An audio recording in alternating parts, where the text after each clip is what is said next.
Welcome dear students for the System Software session number 38 of BCA course 3rd semester. This is affiliated to Kuvempu University.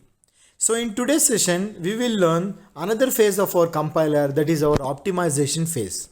In the previous session we have understood the interpretation phase, how it is going to run along with the complete details. So learning objectives of today's session is to understand the optimization phase of our compiler. The student will be able to understand the optimization phase in today's session as an outcome. So now let us start with our optimization phase. This code optimization, it is an optional phase which we have in our compiler. See, why it is been used is, it is used to improve the intermediate code so that the output of the program could run faster and take less space. While doing that, it removes the unnecessary lines of code and arranges the sequence of statements in order to speed up the program execution. Machine independent optimization is related to the instructions that get generated that it was incorporated into the code generation phase. See, this code optimization is of two types. First one is called as machine dependent optimization and another one is machine independent optimization. In machine dependent optimization, optimization performed during the code generation phase, whereas in independent optimization, optimization is performed in a separate optimization phase. This is the major difference between the two. In this phase, four techniques are being used there. Remember this, students. The first one is elimination of common sub-expression. Second is compile time compute. Third is Boolean expression optimization. Next, move invariant computations outside of the loop.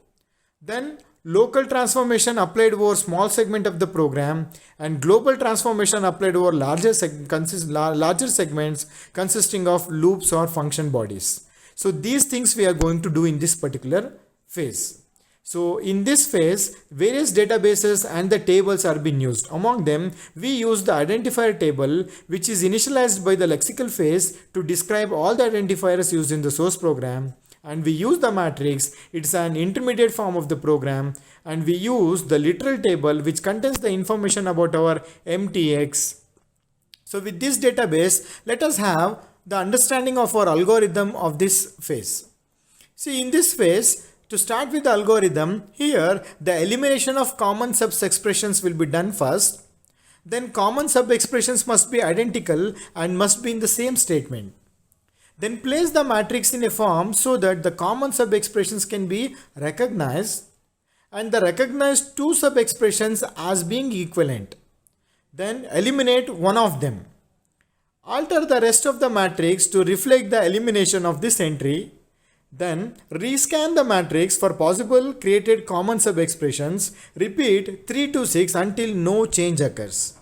So if you encounter any changes, then the next step is what? Eliminate from the temporary storage table any MTX entries that are no longer needed.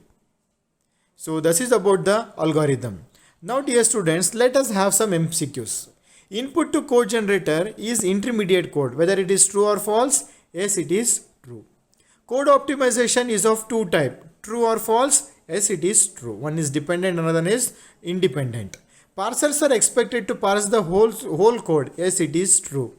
Object program is a translation of high level language into machine level language. Yes, it is true.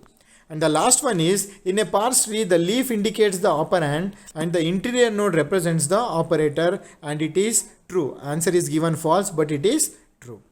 So today's session summary is, the student can be able to understand the optimization phase along with the algorithm, databases and the important task there.